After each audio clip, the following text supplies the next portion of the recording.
This video is sponsored by the design mechanism, the makers of Mythras. Mythras is a registered trademark of the Design Mechanism Inc., used with permission, all rights reserved.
Hello and welcome to our first ever sponsored Mythras role-playing game. Yes, recently, as you can probably see from the titles, that the Design Mechanism Incorporation have agreed to sponsor my content. So I'm absolutely over the moon and completely ecstatic about it. Anyway, these videos I usually upload in full and then sort of like direct you to certain bits. However, despite some, due to some technical issues throughout the game, I'm having to snip out the good bits of this game and the bits that I've got sound, for example, and put them together in a different way. So I do apologise for this. However, I hope you still enjoy the whole YouTube video. Let's start off by allowing the players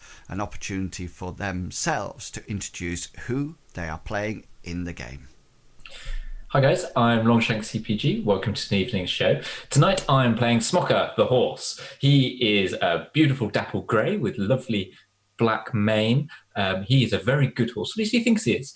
And he's the horse for this tall chap called, well, I don't know what he's called, but he smells of armor polish and no rust, surprisingly. And after that, I'll pass it on to... Wait, stop. There's something wrong there. Longshanks EPG is describing Hengist's horse. Obviously, the excitement of the sponsorship has actually got to him. So let me provide you with Hengist's introduction. So Hengist is a fighter type. He's armed with a sword and shield and clad in heavy armour. Although his damage doesn't compare to the other characters, especially those two-handed weapon wielders, he can withstand most hits, and his shield, armed and warding some locations, makes him definitely a bastion of strength and endurance. He can take the hits while protecting the rest of the party. Now, back to the other intros. Okay, Mr. Bartleby. Oh, I guess that's me. I'm Mr. Pickles, and I play Bartleby Fumus, who has a horse friend named Butternubble, but I can't top that performance of Longshanks. Bartleby Fumus is our historian, knowledge of goblins, caster of Amriel's golden moonlight down on the earth, mostly heal, protect, and try and not ruin things or get killed by dark eels that are sitting in water. I'm going to pass the microphone on to the next person, which is Medivac. Hello, everybody. I'm Medivac, and I play Hazra Khan. He is a nomad from the steppes, and he has just acquired a beautiful friend, companion called Horse.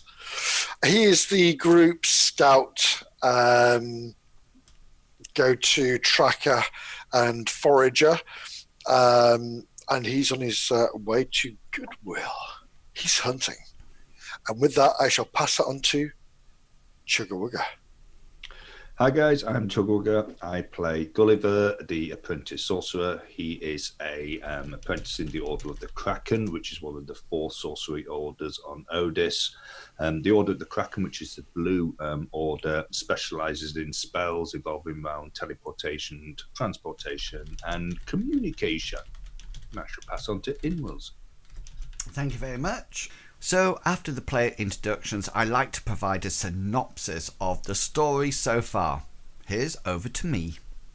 I better give you a quick synopsis of what's happening so far. So after a flurry of romantic encounters in Lindo last week, the party eventually gained some horses and rode out in search of Lucius's villa. Now, the reason they're searching for Lucius's villa is that it is rumoured that the location of the Chaos Mother's temple is in the villa somewhere. They have a general... Was it actually in the villa somewhere? I thought the location was hidden. Yeah, sorry, the location, that's what I meant. So they know roughly where the... villa is, but not a sort of like a definite location. Anyway, they set off on their faithful steeds. I think some people had a much better journey than other people.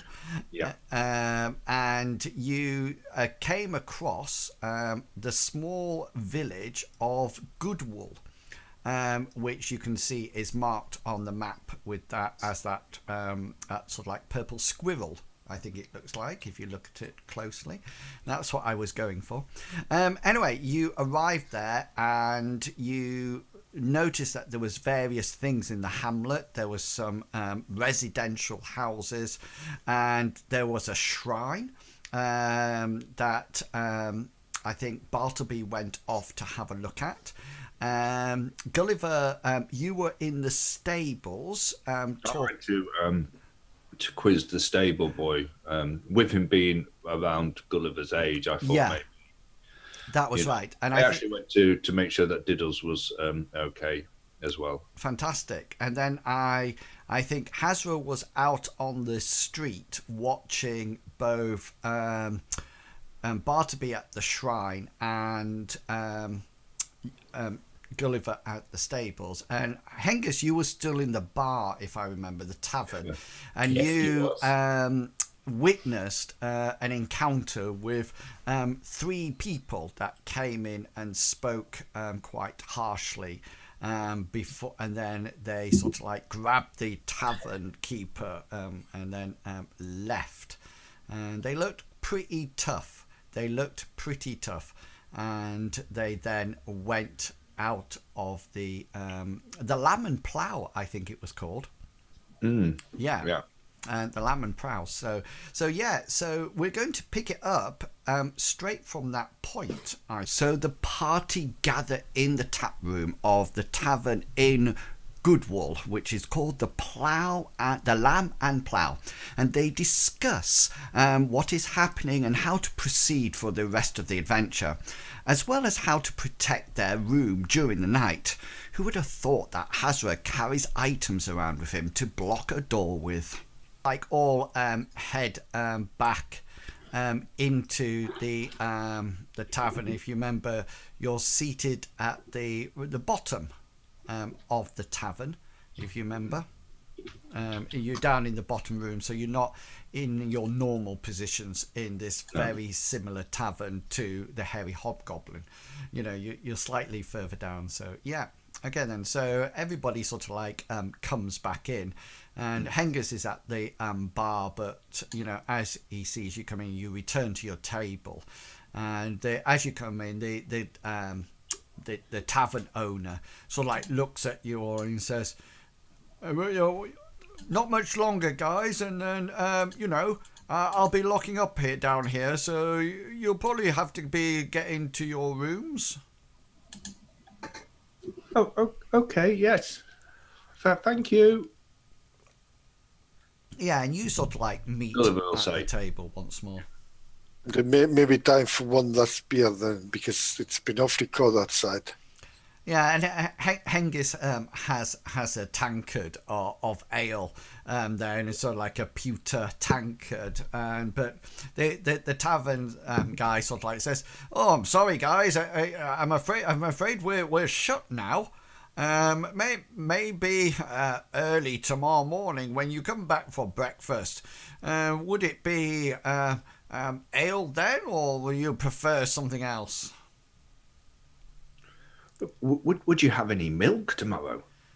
He sort of like thinks for a while and says, "Well, I think Marge might have the odd goat still. I could go and ask, although it won't be cheap, you understand."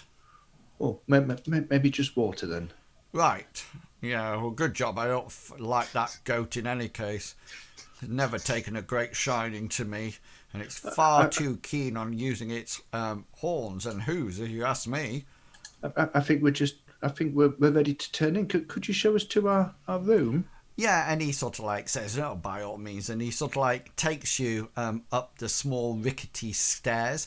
These stairs is literally wide enough for one person at the time, and as you sort of like go up there, you suddenly get the feeling, especially when Hengist is walking up as well, that the whole staircase doesn't feel that sturdy, and as you go up, you can hear it going,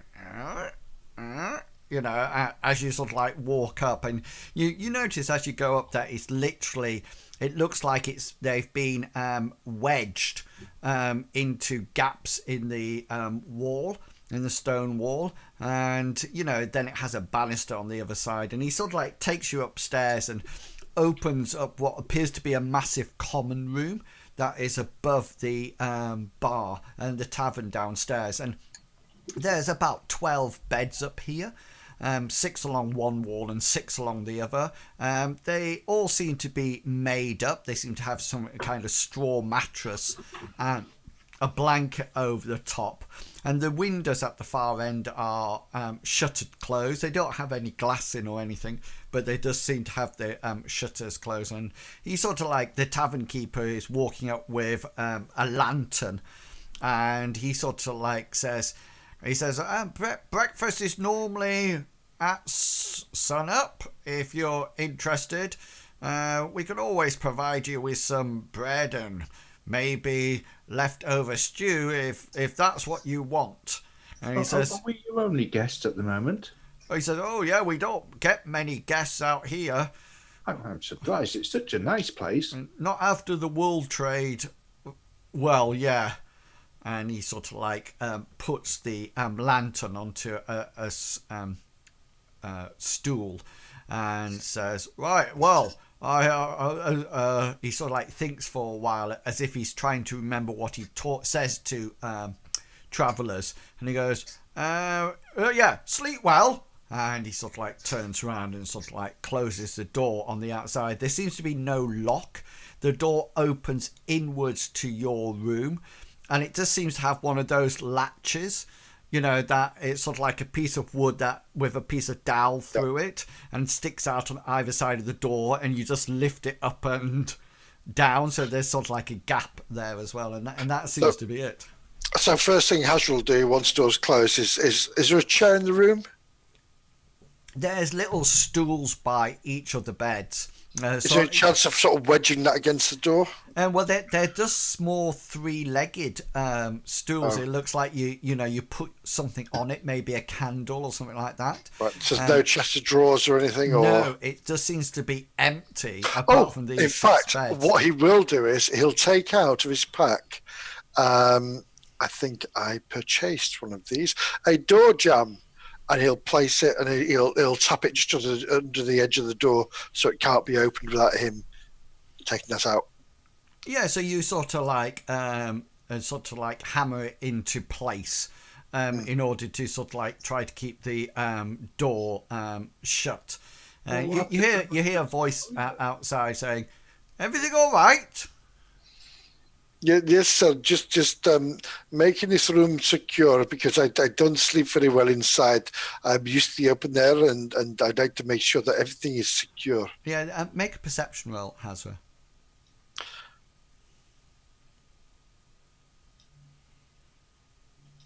Yeah, you when you're saying that, you suddenly notice that there's an eye at the, in the place that the little latch comes up, and you can see that the tavern man sort of like on the other side, sort of like peering in.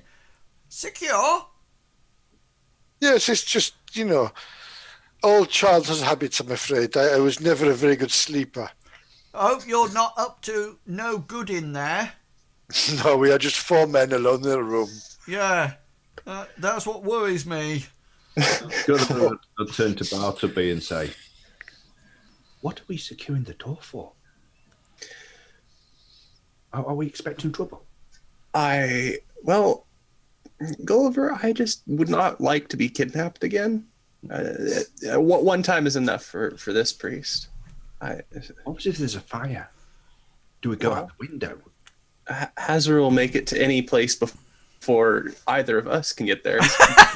Because he has a bigger dexterity. His initiative will go first.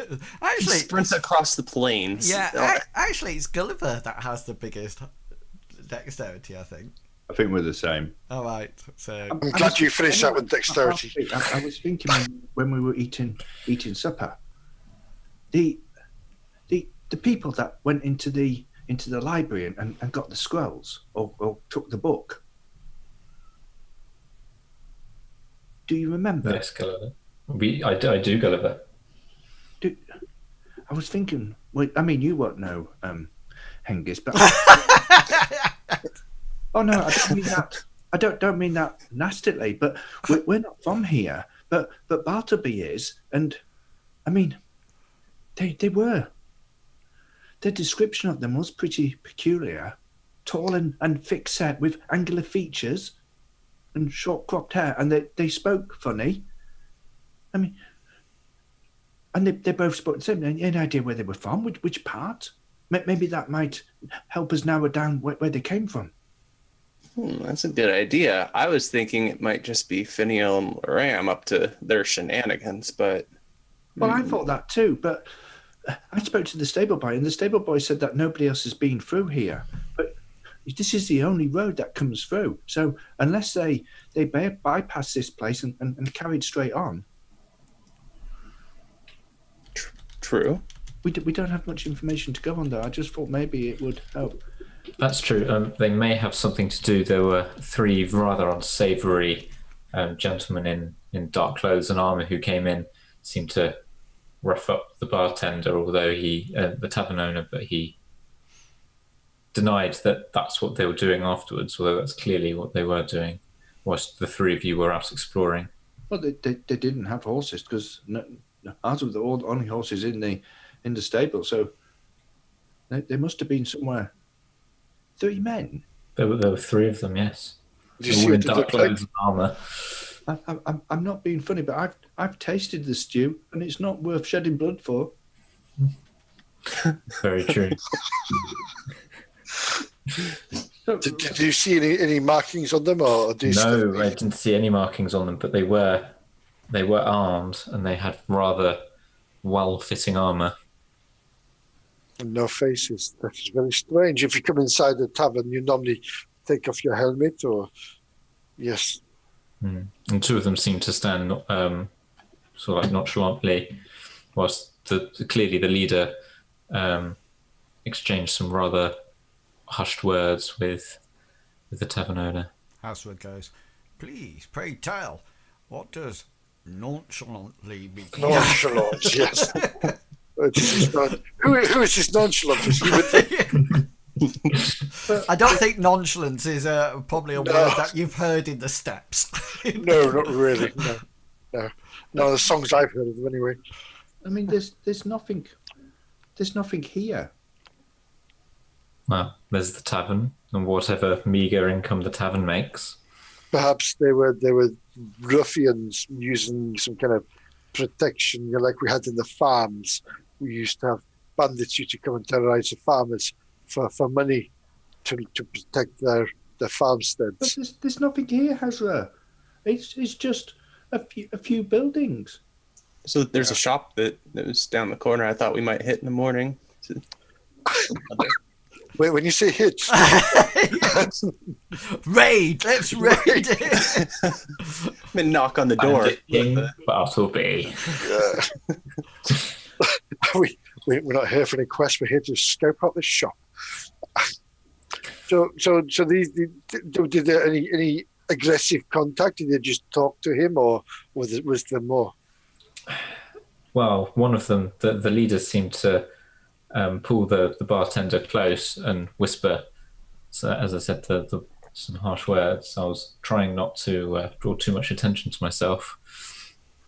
But if things had got more violent, I would have, of course, have stepped in. So there's physical contact with the bar owner.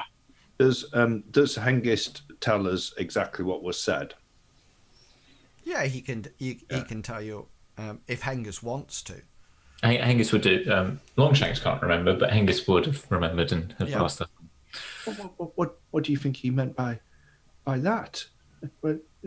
Telling the barmaid that, or saying to the tavern keeper that the barmaid would be next. Ooh, well remembered. Very well remembered. Next for what? I can just see Bartleby flicking through his notes. Rolodex. I don't know, but I can only assume it is. These sorts of things are usually to do with money or goods. I'm a bit concerned because next means that there's already been at least one, because that's the only way that you would use the word next. I totally agree. Because if she was going to be the first, they would have said, and she'll be first, not next. No, that is true. There must be something else going on here that's very disturbing. Maybe it's like a smuggler's den. What? There's not much to smuggle, though. We haven't really seen much, have we? No, but if you think this is a close finish to Lindo.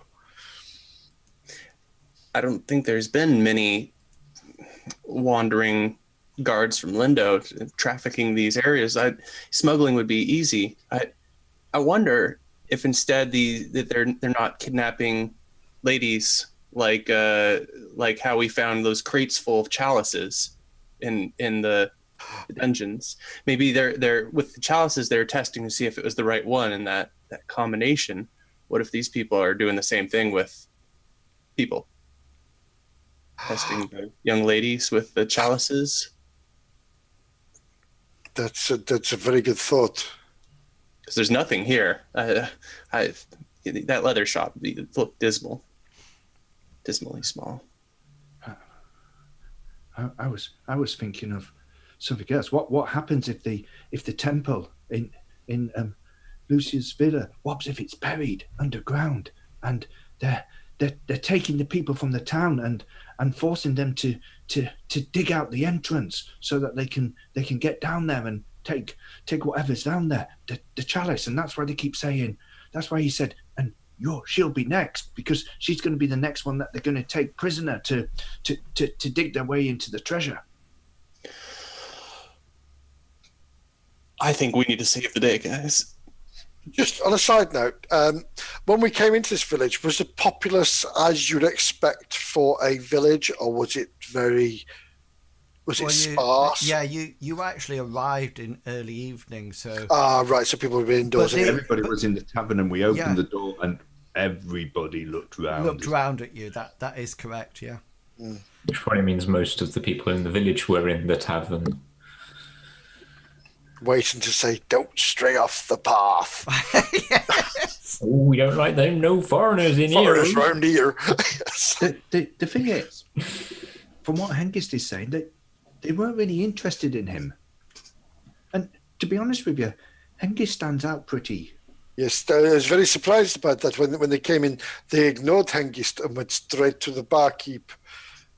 Which kind of suggests continuing or previous business of some sort. That is correct, but no interest in yourself. So, I mean, if I walked into a bar and saw a heavily armoured champion sat in the corner, I would be of concern. Unless they're planning to get us at night. And if they don't get more travelers, then the barmaid's next. Da, da, da. Maybe perhaps put something under the windows, so if anybody comes through the windows, we will hear them when they drop through the shutters. Oh, like a Perhaps. pit. No, not like a pit, because they'll fall into the tap room. Hang on, let me get my axe out and dig a hole. Put some Christmas baubles there. Bubbles. Or perhaps crisps. Yeah. Or we could use Medivac's marbles. Maybe if we turn the stools upside down, perhaps, and put them pointing legs upwards under the windows. Or you could push Hengist's bed there. So if they can, Then he'd be the first to go. Brilliant idea. Or we could could have somebody keep watch and go to sleep. It's getting late, and I think he said breakfast was at dawn, and dawn's really, really early. it certainly is. Oh yes, indeed. It's about 6 hours away now. I can't miss breakfast because I think we've paid for it already. We That's probably paid great. quite a lot for it as well. Yes. So we'll turn the stools upside down and place them under the windows. Okay. Gulliver's just going to go to bed. Yeah, and then I will go to bed myself as well. So the doors jammed, the windows have, yeah. Yeah, so I mean, you disrobe, etc., and then sort of like scoot underneath the blankets. It's quite chilly in here, mainly because there's no fireplace or anything like that, and you're sort of like. Can Gulliver get another blanket from one of the other beds? Yes, by all means. Hengist won't let him take his. No, well, No, there's 12 beds. There's 12, yeah. Yeah. I'm going to take Mr. Pickles. No! So yeah, so you Gulliver is sort of like snugged under a couple or maybe 3 blankets, just sort of like, and everybody sort of like tries to wrap it round themselves to stop them and sort of like tuck them underneath your chilly feet and things like that. Bit of extra protection just in case a knife in there. Yeah, you're sort of like well padded, Yeah. but you all eventually fall to sleep, and there's several things that happen. And the first thing, I'm assuming that Hazra, you'll be sleeping closest to the door. Yes, indeed. But yeah, and you do notice just before you drift off, there's sort of like candlelight, sort of like passing the outside in the corridor, and it's you do notice that as you sort of like there, you see the latch move up extremely quietly, and sort of like it's obvious that the door is almost like pushed, and it's soon sort of like your device, your door jamb, sort of like stops it, and the latch is slowly lowered again, and then the candlelight sort of like flickers off, and just make a perception roll for me, please. What's under it? A door wedge? Yeah, and you like a like a one that you stop a door open with. It's like that, but it's stopping it shut. And you do hear the creaking of the stairs again as you just before you sort of like drop off to sleep. There is some other things that happen throughout the night as you all sort of like drift in and out of sleep. It's not the best place, and you're sort of like in unfamiliar surroundings. So every time you hear a creak or groan or the screech of a barn owl, then you suddenly sort of like wake up, and each of you, the remaining 3, all have hear or see something. Whether or not you tell this to the rest of the party, then it'll be up to you at dawn. That's the same with you, Hazra, with what you've just seen. So everybody doesn't know the other person's thing, but I'm just going to tell you all, and then you can role play it out. So Hengist, when you wake up, you definitely hear what you recognize because you've encountered them before. It seems to be a howl of a wolf.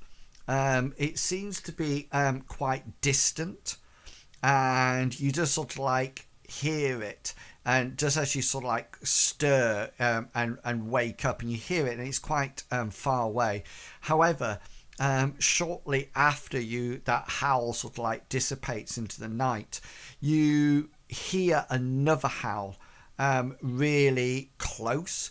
It's obviously came from somewhere in the village, in a little hamlet, but where you're not too sure. And the windows are barred, are shuttered, so you know they it's quite muffled. But you do realise that it's definitely, it's almost as if the second howl was the one that answered the first howl.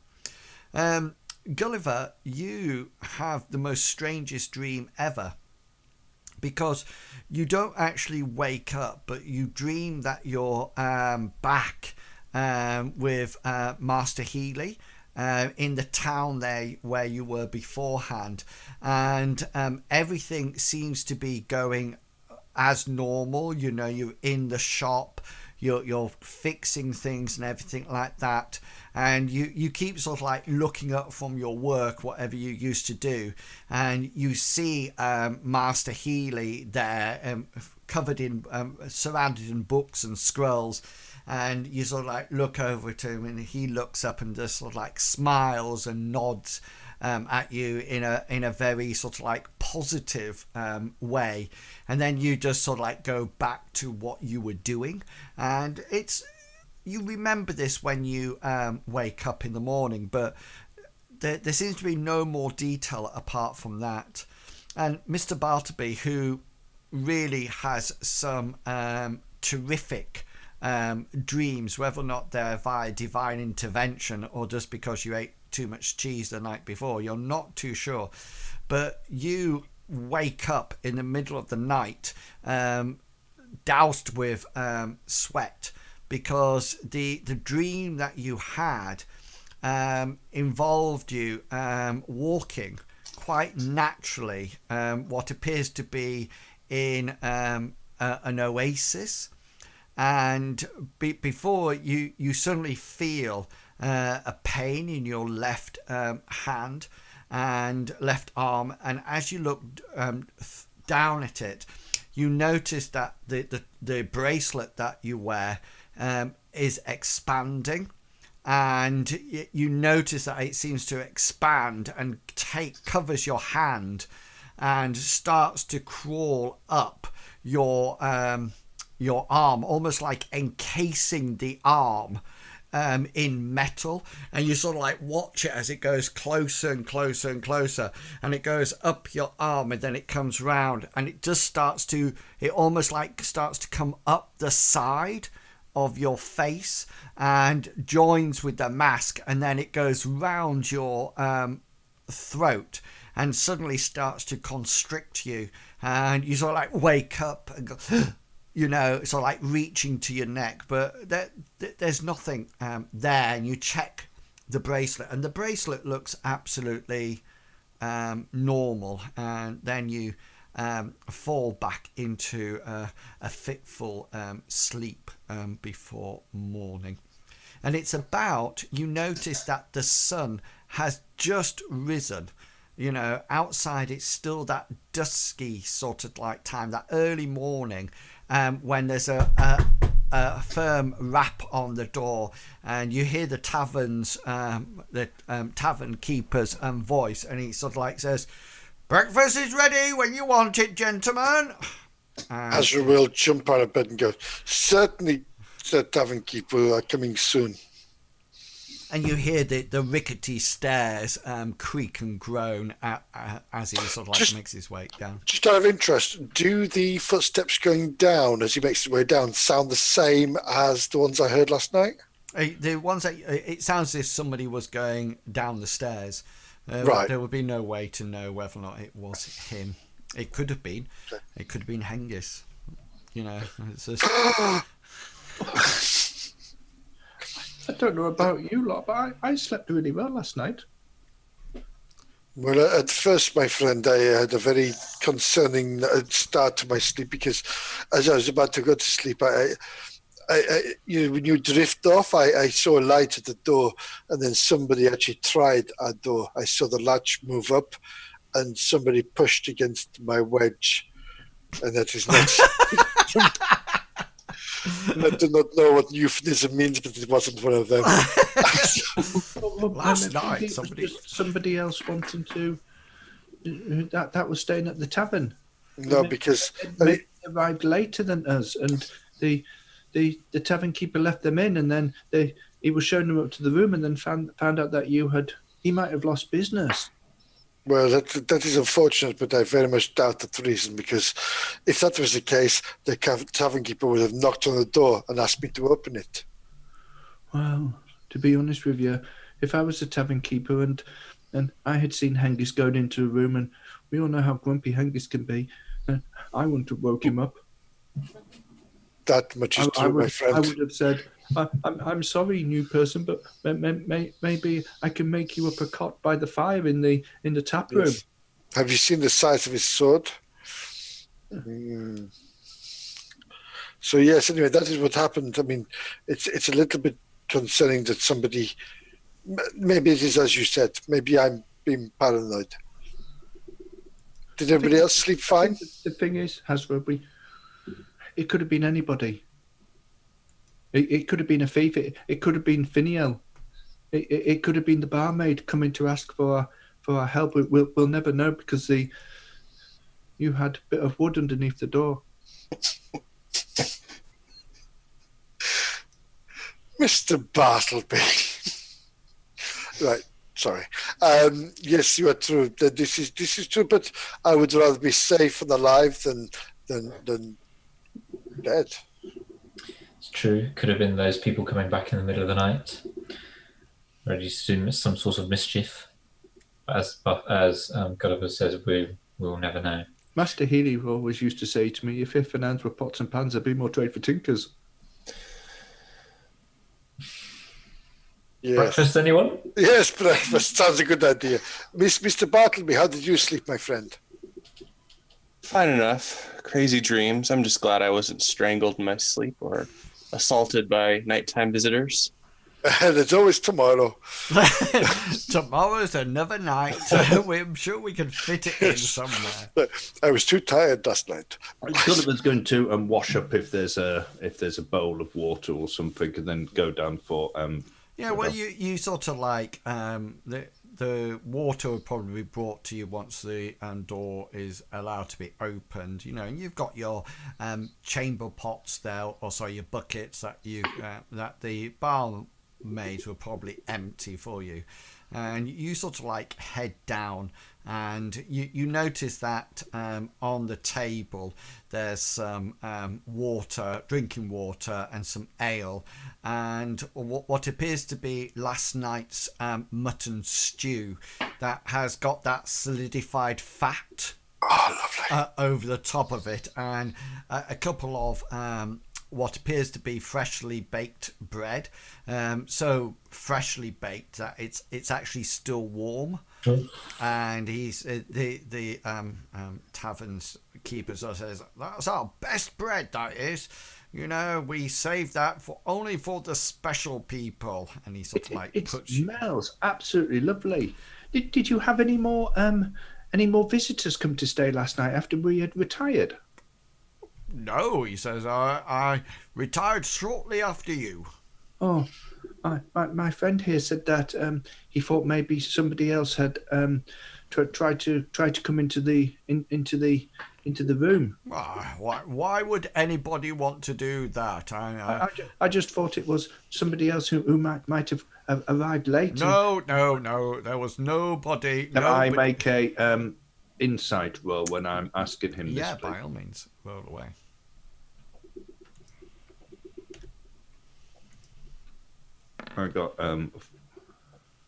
Yeah, he fails his deceit roll. So he's definitely making it up. You're not too sure what, but he's definitely hiding something. But you don't think it's anything major, but he's definitely hiding something.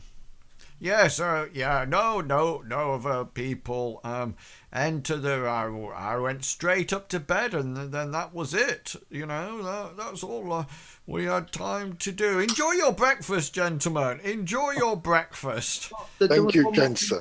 before you go. If it's all right if I ask you some questions. Yes. The nearby villa, is it Lucius's villa? How far is that? He looks. You see that almost a shocked look flashes before his eyes. I'm still using your previous insight roll because it has happened to be in place to the end of the scene, and he sort of like he as if you've caught him unawares, and he's sort of like, you can see that he's frantically trying to think of an answer, and he goes, "Villa? What villa?" Oh, well, when because we've come from Lindo, and we there's no villa nearby. Well, I don't know where any villa in these parts. Just us hamlet folk here, workers of the land, guarding our sheep. No, when will you be heading back to your place where you came from? Well, this morning, because I think you said to my friend Hengist here that if we knew what was good for us, we would head out first thing in the morning. Oh yes, it'd be a good idea. It's a bit of a strange thing to say. If you know what's good for you, head out in the morning. Are you? Would you not prefer us to stay maybe for another night and? You are more than welcome. He seems to be more calm when you start to talk about staying another night. And he says, we might get more guests, but that's very rare. It's good to have people staying in the Lamb and Plough. Your room, even if other people come, there's plenty of room in the dorm, so you should be fine. By all means, stay another night. And he seems very genuine, Gulliver, when he's saying that. He definitely, it's definitely that when you mentioned the villa, that was the bit that got him really agitated. And now I think what we'll do is maybe have a look round, and is there a shop somewhere? Well, yeah, there's Maggie's stall down the road, but Has she been here a long time? Has Maggie? He sort of like leans forward. She'll try to, diddle you out of a couple of silver, tell you, but it's just tat that she sells. Tat, I tell you. She hasn't made a profit in a decade, I tell you. Be fair, my friend. One man's tatted, another man's gold. Yeah. I mean, who would want to buy a carved wooden nightingale? I mean, who has a purpose for that nowadays? I really have no idea. I have one more question, if you don't mind me. Well, he says, be quick about it, because this tavern doesn't run itself. I was looking at your nice sign outside, and there was a couple of extra marks on it that I didn't recognise. Marks on the sign? In the corners, they look like runes. Oh, probably just a bit of weathering. I can't imagine anything signs. I mean, the sign's been up for ages. Probably the odd bird has flown into it or paint peeling, you know, and he's definitely now almost like lying to you. Right. Most definitely. I was going to say, I was hoping that maybe I had discovered something that nobody else, a new rune that nobody else had known, and I could have gone back to Linda and made my fortune by saying, this is what I found. Are you interested in runes, young lad? Well, I'd never seen them before, and my master has taught me how to read, and along with that there was a few runes that we looked at, and I'd never seen those before. Well, I think there's a lot of runes that I haven't seen. I don't think they're anything to worry about. Just probably flaking paint. Anyway, he says, I've got chamber pots to empty, and, you know, I need to warm up the stew for the lunchtime gatherings, you know, and get me ale sorted. Just before you go, my friend, how long have you been the keeper of this inn? Well, it's my inn. Yes, but for how long? It's your father's before you, or? Yes, it's been our inn since time immemorial. It's definitely ours. That's fine, my friend. It's nice to see a family keeping in tradition with with what they're doing. Yes, and he sort of like picks up, you know, any empty tankards. Gulliver will bite off a bit of bread, and then with his mouth full, he'll go, "This bread is lovely." And so the party seemed to be at a loose end. So Hazra goes for a scout around the village to see if he can see any massive number of tracks that might indicate the massive movement of a bandit horde, or the tracks of two people riding on horseback from a few days ago. The party, or the rest of the party, goes to the local shop where to see if they can find out any more information. Hengist, the tank and the main fighter, takes the lead, with while Bartleby searches the shop for something nice to buy, and Gully uses his insight to monitor the conversation with the shopkeeper, using a series of pinches to indicate when the shopkeeper is telling the truth or not to Hengist. Would I be able to roll locale, maybe? Yeah, you can roll locale. Because I don't know if history would be all that appropriate here. Well, locale's probably a better skill roll, because you're seeing whether or not you don't think they don't seem to fit into any sort of like social society that you know of. The strangest thing that they talk about were the angular features. You know, most of the people in this neck of the woods in round Lindor, they're almost like the story of elves. You know, it's very much like that. People around here don't have angular features at all. I mean, they left Linda a good day before we did, and if they bypass this place as well, they could even be at the villa by now. I mean, if they are elves, then they probably can just wander through the woods uninhibited. But they did not leave on horseback. Wait, yes. Didn't they? Yeah, they did. Well, I mean, elves, nature, they probably are good with horses. They probably rode the horses through the forest trees. If it's true by saying that not many people travelling through this area, maybe I could see if there are any tracks that leave on horses in the various directions around the town. Maybe I should go out and have a look after breakfast. I had a word with the stable boy, and he said that nobody else has been into the stable. So, Gulliver, my friend, I prefer to see things with my own eyes. They've left they didn't stop at all at this place. Okay then, so after breakfast, what's the plan that you wish to do?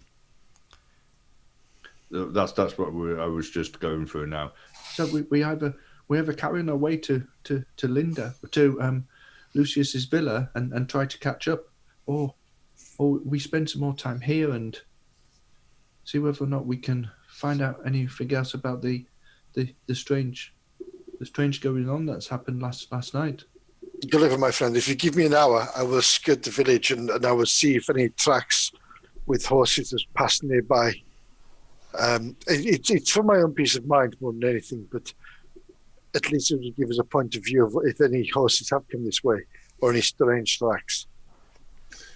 We can question Maggie in the meantime. The people that left the tavern last night, that were having harsh words with the tavern keeper. Did anybody see which way they went? No, I heard From the out door of the slam. tavern, no. I might have, but there's somebody who slammed a door pretty loudly when I was praying, I think. Didn't think much of it. Would I have remembered where the general direction? I think you said they dispersed in the crowd, so I don't think I really knew it. They just they carried on through the village, and then the only thing that you know is that they went out of the village, the direction that you were going in when you arrived at the village altogether. The chances are that if they're trying to get money out of the tavern owner, then the likelihood is they'll be trying to do the same with the shop as well. So perhaps we could ask there, because it'd be worth knowing if there's a group of bandits operating in the area. But from what you were saying about the conversation, it didn't sound like they were trying to get money out of him. It sounded more like he was supposed to be doing something for them, and he had maybe forgot. Maybe he was supposed to be letting them know if people had passed through or had inquired about Lucius's villa, or I don't know, had made nasty comments about his stew. But it sounded more like he just doesn't seem to have all that much money, Hengist, and I can't see that these were the type of people that would be. Gulliver, my friend, I do think that perhaps Hengist. I understand what you're saying, but maybe Hengist is astute in what he's saying, and maybe we should question, or you should question this lady. It would do no harm to do so anyway. So why not cancel it off an avenue of inquiry, rather than us saying what if and maybe. I can do that. What do you want me to question her about? No. Hengist had the right idea by asking the lady if there's.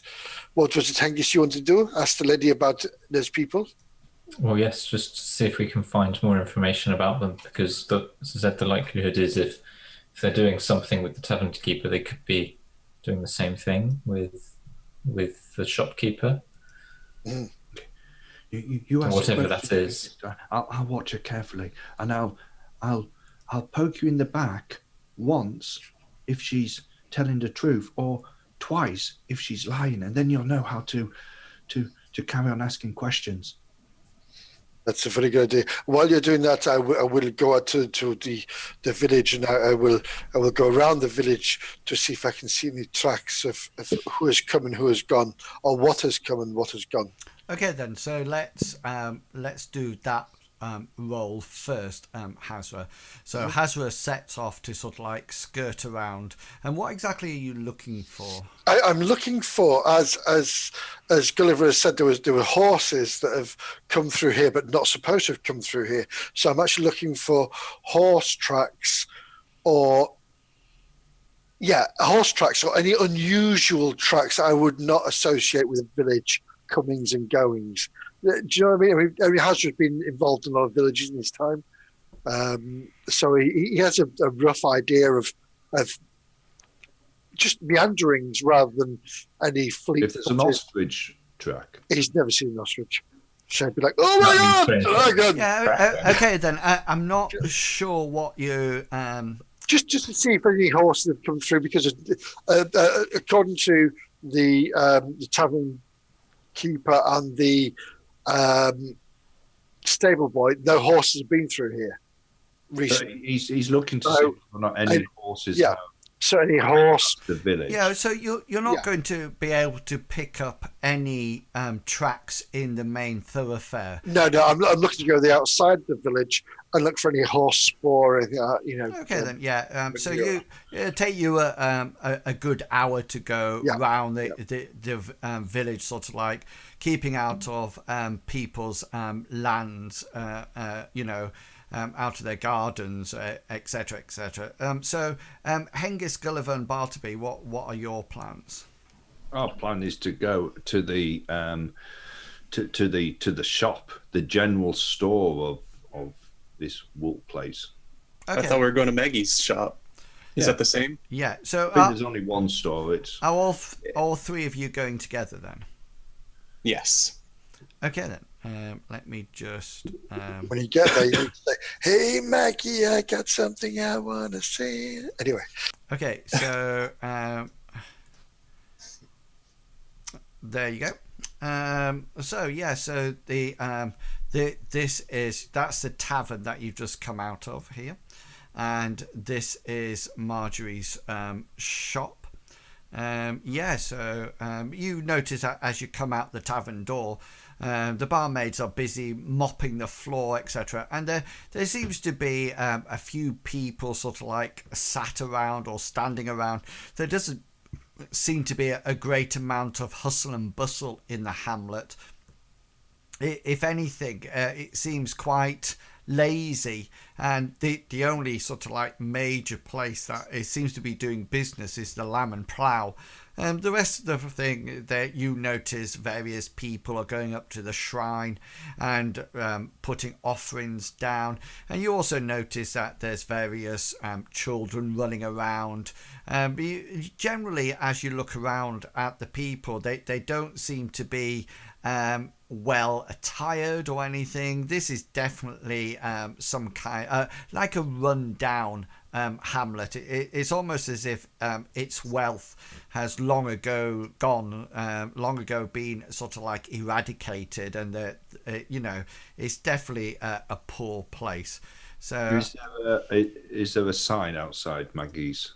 yeah, there seems to be a sign sort of like rocking backwards and forwards, and it just says Maggie's merchandise. Is there any runes in the corners like there is on the No, make a perception roll for me. the Lamb and Plough? Was it the Lamb and Plough? Yeah. Yes, it is. Yeah, it doesn't. There doesn't seem to be any runes on this one, similar to the in contrary to the Lamb and Plough. It seems that this one's a little bit more basic, and you do notice Gulliver and Bartleby. Can you just roll your literacy rolls for me, please? Absolutely.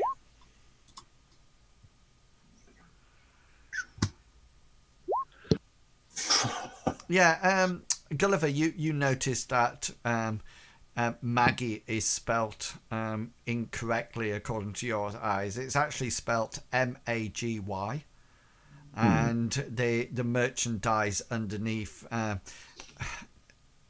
whoever sort of like spelt it is not the brightest person around at all.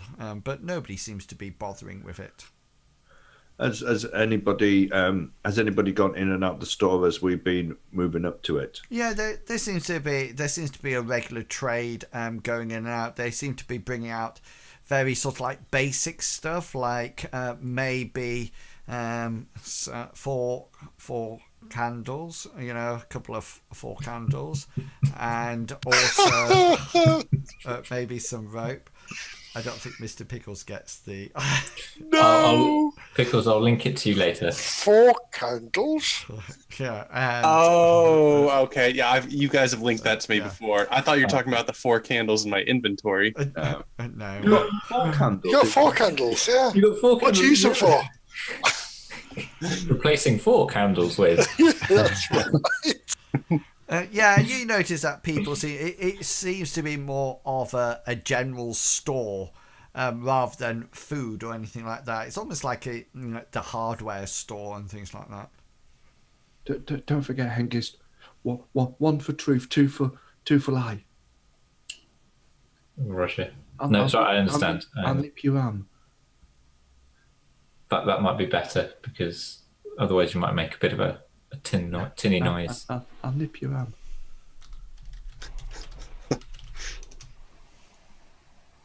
So Hengist will lead the way into the shop then. I'll follow. Okay. Yeah. Okay. Bartleby. Oh, sorry. Yeah, so the inside of the store is literally a small room, and you guess that there's probably almost like a wall down the middle, because you can see through to the back, and there's various stuff. The shelves are on the wall of the shop, and it's very stocked up with various things like rope or water skins and things like that. But the immediate perception is that it looks as if, as people are or have bought things, they haven't been replaced. So there's huge amounts of spare shelving, and that seem to have quite a thick layer of dust on them. It's not recent. There hasn't been recently sort of like a sellout or anything. It looks very run down as well. And there's this elderly lady sat behind the counter on a rocking chair, and she's just sort of like rocking backwards and forwards. You figure she must be 70s, maybe going on 80s, which is very unusual in this sort of like environment to live that long. But she looks quite stouty, and she looks hard. She's got tanned, wrinkly skin, not via a sunbed, but more about working outside, and she's not knitting or anything. She seems to be stuffing tobacco into what appears to be a clay pipe. And as you come in, she sort of like draws the match up quickly along the wood side of the chair, and it lights it, and she's sort of like, and she doesn't seem to be taking any notice of you at all. She just seems to be rocking back and forwards, just holding the pipe to her mouth, and then every now and again blowing the smoke out into the shop. Gulliver say, "Lovely morning." Yeah, she sort of like looks up as you say it, and she sort of like peers round it, almost like trying to see where you are, because you're stood behind Hengist, and she's sort of like, Gulliver will pop his head out and smile. Yeah, and she just looks at you and she says, "Fine morning," and just continues rocking and puffing. Gulliver nudge Hengist. So Hengist will make his way sort of over to the counter where she's standing. Gulliver, are you going? Yes, I'm going with her, and then I'll make one insight roll, and then is that okay? Or do you want me to blind roll it to you? Hang on, Bartleby, what are you doing? Bartleby is going to glance about for any carved wooden nightingales, but otherwise being within proximity of the group. Yeah. Okay, then. So you can peruse the shop. So if you make me a commerce check. Absolutely. Commerce. Yeah, you sort of like look around as the conversation is happening, and you sort of like look around, and most of the stuff in here is very poor quality, and you do find some kind of wood carving that you think might resemble a bird, but it probably stops at resembling. It was nowhere near as fine as the silver one or the pewter one that you gave to your lady friend in Lindo. Fair point. I'm not going to get a gift for her from this shop. So Hengist will go up to the counter and say, "Yes, fine morning, as my friend has said. I was wondering if you could help us." She sort of like rocks backwards and forwards, and she doesn't seem to be taking much notice at you, looking at you or anything. And she just sort of like says, "If it's in the shop on the shelves, you can buy it. Just pick what you want and bring it to the counter." And she just carries on rocking backwards and forwards. I was more after some information about people coming and going rather than. She sort of like looks at you and she says, "It's a shop. I sell things." Oh, Gulliver will pop his head out and go, "Well, we don't mind. We don't mind paying for the information. After all, you are in the shop, and you're the person that we want the information from. If you don't mind us just asking a few questions, it's just that we're very interested in the area, and well, you're very old." She sort of like she just sort of like looks at you and she says, "It's now around this area apart from sheep and fields." Well, What about is there a villa nearby? Because that is the Lucius destination. family Anyway, once you mention Lucius, is in sight well as well. Yeah, just to let you know, because Hengist was talking, your insight roll goes up to the hard roll, but that's fine. You still sort of like get it. Yeah, you sort of like mentioned the villa, and she stops swinging on a chair momentarily, and then just pauses for a slight amount of time, enough for you to gather that she's to see that she's probably gathering her thoughts in which to lie, and she then sort of like stops for a while, and then she carries on rocking, and she takes a pipe out of her mouth and says, "There's no villas around here, the sheep and fields." She says, I see. She says, "Are you buying?" There may be one or two items that we could look at in a moment, but I was just wondering also if you could, if there were any, because obviously we're travelling by road, and we're just wondering if there are any bandits or groups of armed people with ill intent along these roads. She looks somewhat. That might come through the village every so often. She sort of like looks at you in your armor, and she sort of like looks at you for a second and says, "You look like you can handle a few bandits." Well, of course we can handle them, but it's them we're looking for. You're We're looking just for wondering. bandits. Well, if we're looking for a particular group, but we don't know if they've come through this way or not, and that is what I'm hoping you'll be able to help us with. Are you here to arrest them then? In a manner of speaking. Right. Well, I suppose there's bandits on every road. That is true, but have you heard from any of the locals that any have passed through recently? We can, of course, make it worth your while. In what sense? She says. Hengist will accidentally, on purpose, brush his coin purse so it makes a jingling noise. So you want me to tell you what? Well, have you seen or heard of any bandits or shady-looking characters coming through this area, maybe on horseback? She sort of like pauses for a minute and looks at your coin sack. Hengist will reach into it and take out a few silver pieces.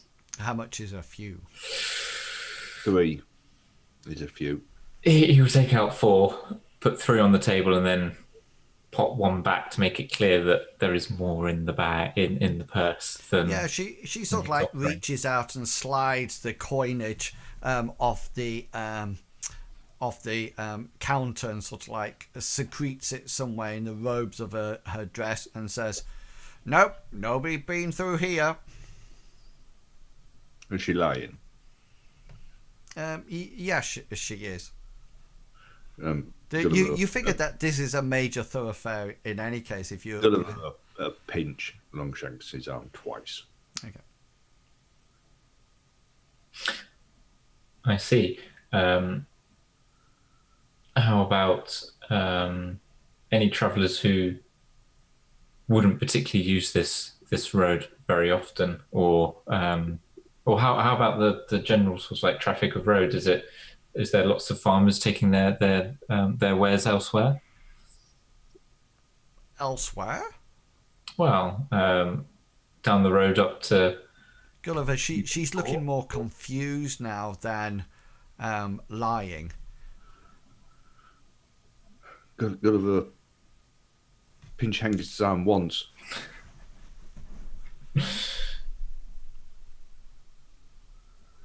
Well, I suppose. How about if any of them have come through on groups of men on horseback or foot? I assume that those sorts of people don't really come through very often. Would that sort of trigger your memory? She thinks for a while and glances at your coin pouch. Hengist takes out another 3 pieces of silver and puts them on there. Yeah, and she sort of like slides them and secretes them across her in the folds of her dress and says once more, "Nope, nobody been through here for months." Gulliver, she's not lying. He'll pinch his arm once. I see. How about people coming through, sort of like people travelling through on foot? Have they come sort of? Has anybody sort of stopped at your shop or caused any ruckus in town? She looks at your coin purse. He'll pull out 4 silver pieces this time. 10 silver pieces, and she sort of like once again hides them in the and says, "No, no one like that." Gulliver, she's telling the truth. Gulliver pinches his arm once, and then he'll lean in close and he'll say in a whisper, "I don't think we're getting anywhere here, Hengist." A rubber afterwards. Hazra, Hazra, just roll your tracking skills while this scenario's playing out. All right.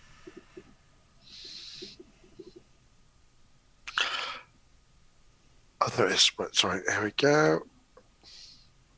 Yeah, cool. Yeah, back to the shop.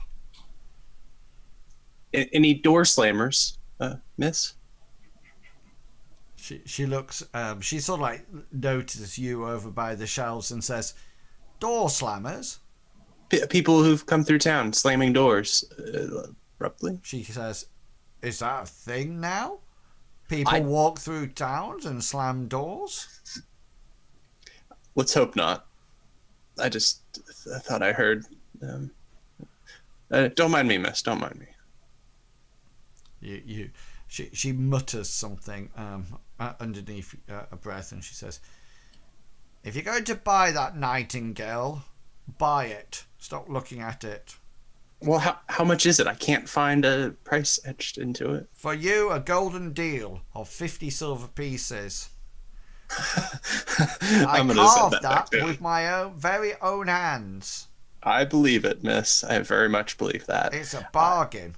It is. I actually sold for 100, but I need the shelf space. Do you sell a lot of these? No, just one. I didn't think so. But it's for fertility, you know.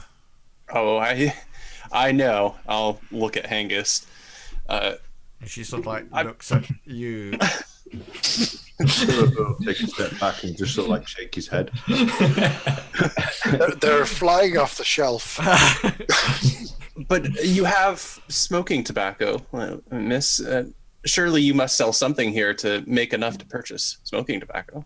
She says, "Are you a leper?" Not. No, No. he's not. He just was in an unfortunate accident at birth. Well, I don't. You Been my whole life, but Does it come off? the mask? Well, Of course not. It's here to stay. But that's. I don't know why we're questioning. I'm just a priest of Amriel, lady, and I was just curious how you managed to stay your shop open. she, If you're not. she looks at you and says, "You need to pray harder, mister. Because he obviously is not looking down on you very well." Beg to differ. I had my arm almost completely off last week, and look at me now. So, look, I'll make you a deal. 40 silver pieces, and the wooden fertility symbol is yours. Deal. I'll put 40 silver pieces down. Yeah, she sort of like gathers it all up, and she sort of like says, "Well, take it. I will also And I take. hope it serves you well. Remember, just put it in the room. You don't need to do anything with it." Gulliver will look at it and he'll say, "What have you bought a frog for?" That'll be. The fertility frog. Nightingale. Gulliver sort of like look at it and then put his head the other way and it's a bird? Yeah, you gotta look at. You're looking at. I'll flip it upside down. That's it. That's how you look at it. Then I'm gonna put it in my backpack. Yeah. Off with you still do you still have the other one, or did she? I gave that to my love Bria, Oh yes. I and things whether, got a little out of control. Yeah, I didn't know whether or not she threw it back at you. And you notice that somebody else has come into the shop and sort of like walks around and sort of like goes over to her, and he sort of like he looks at you, or sort of like standing there, and he turns to her and says, "Yeah, some lamp oil, please, Maggie." And she gets up and goes out the back and comes out with a jug, and the guy sort of like opens a lamp, and she sort of like fills up the lantern, and then screws the thing back on. Sorry, stoppers it with a cork like thing, and then sort of like puts a silver piece onto her desk, onto a counter, and she scoops it up and puts it into the folds of her dress. But we're good. Gulliver's going to. He's going to go out. Okay. Thank you very much, Mahan. She turns to you and says, "No, thank you." And she sort of like pats part of her dress, and you can hear there's a distinct jangle of coins there. Yeah, so you leave the shop and go back out onto the streets, and Hazra, you meet them there. And you actually there seems to be a lot of movement around the outside of the village. It seems that there might be like farmer tracks where they herd their sheep, around, maybe out onto the moors or the surrounding areas to graze. But there seems nothing unusual. There's no giant dragon prints or anything like that. It just seems to be normal habitat. And it's when you come out of the shop and you just sort of like start heading back to the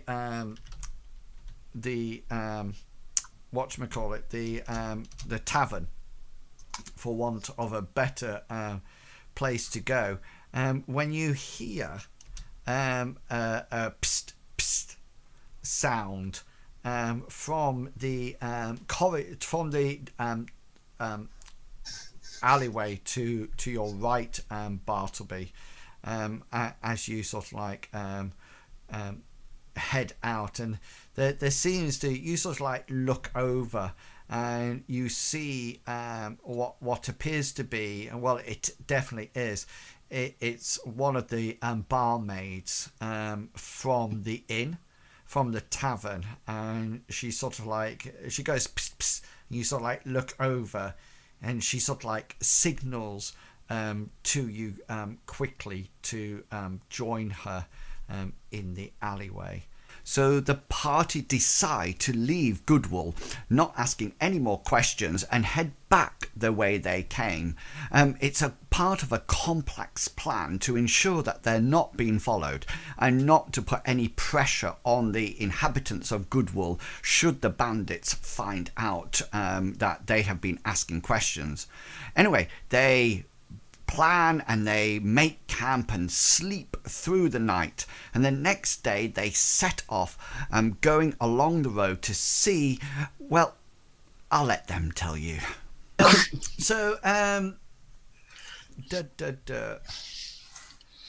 Okay then, so as you're sort of like randomly carrying on along this stretch of the road, you get to an area that Hazra, you notice that the trees, there's definitely new growth of trees. They tend to be sort of like saplings and small bushes that seem to be on a sort of like a pathway.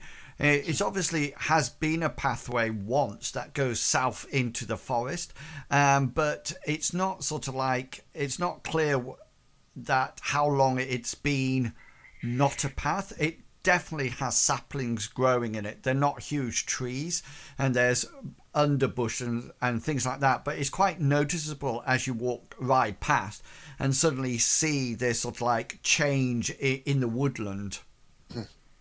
I will lean back on my saddle and say, this area here, and I'll point to the area and say, these are new growth. These are saplings from what we call in the village, from the bird's bottom. You know, the birds eat the seeds and they drop the seeds out of the bottom, and the new growth grows. You'll find this everywhere. So this was once a path by the looks of it. Perhaps we should explore it. It may lead us to the villa. Well, it's worth having a look at to see what is up here. Can you tell how old the saplings are? And they look fresh. They're new. They're new growth. But I would say if they're new growth, they were perhaps within the year. No, longer than that. A bit longer, is it? They're taller? Yeah, they've probably been growing. There's shrubs around about. It's probably about between 2 to 5 years old here. All right, so a little bit older, maybe 2 to 5 years. Maybe we should search the undergrowth near the entrance, because, well, people normally put a sign. Well, unless they want to keep it secret. Let us. Yes, I'll dismount and I will have a look at the area ahead.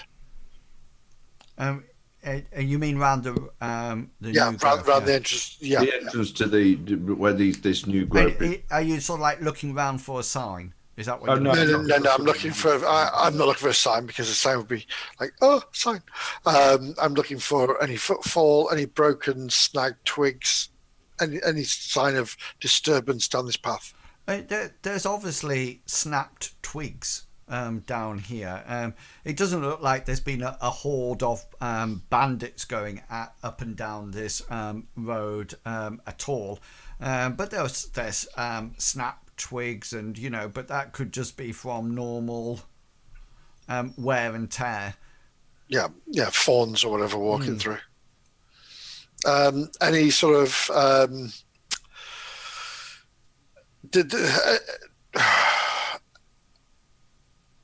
any sort of tracks in the mud or disturbance in the ground? Yeah, well, obviously there's been animals going round this area. There's no sort of like indication that there's been a bandit. A solid heel of somebody walking. Not at all. No. Okay. I think we have to follow it anyway to eliminate that. This isn't where Lucius's villa is. I agree, Gulliver. It's always nice to remove something from an avenue of investigation. So I will go ahead, lead my horse, and I will move forward ahead of you and scout out ahead. Right, so you all have to lead your horses because you won't be able to actually ride down this area. So you're sort of like leading your horses. And what's the plan? Just go down the... I will go ahead and I'll be like maybe 5 minutes ahead. Maybe, Okay. maybe not 5 minutes, but maybe a minute ahead. Well, yeah, a few meters, like 10, 20, something like that. No, I think a minute ahead should be fine because I can run back if need be. But yeah, but I was scouting the track. And so then, you'll be about 20 to 30 meters away from them if you're constantly doing that. So, and that's helpful to know because of movement. So we'll say something like 25 meters. So you're sort of like 25 meters ahead of them, leading your horse. Then what's the plan then? The rest of you... Well, what do I leave my... We'll be following on at a slower pace. Because I don't like that. Hengist isn't going to let Hazard run off onto the woods on his own. We will be going at a slow pace after him. I would also leave my horse with somebody else rather than walking with it. Okay. Yep. And how long are you going to walk down this this possible path? An hour. I think possibly if we go for an hour, and then if nothing occurs, then we can possibly ride this off and move back. Because who would live down a path for an hour? Okay, and what's going to cause you to stop, Hazra? Apart from maybe an arrow in your back or something. My back, yes. People going, you're going the wrong way. No. If I see anything suspicious, I will suspicious. If you roll a dice, I'll stop. Yes. No. If it gets to a certain point where I realise this is an untenable place for a camp to be, then I will come back. So if I know there's no greater footfall or I deem it unnecessary for people, how can I describe it? Okay. Now, do you know what I mean? Yeah, just leave it. Okay, then. So you just sort of like wander down this pathway. You're sort of like 25 meters ahead of the party, and you sort of like see in the distance as night sort of like starts to... Well, it's probably just after midday actually. That within the forest, within this sort of like new pathway, you see in the distance, about 100 meters away, that there seems to be a wall, and it's not a high wall at all, but it does have it seems to stretch both ways into the wood, and it's a stone wall, and there's like an arched gateway in it, and standing in front of the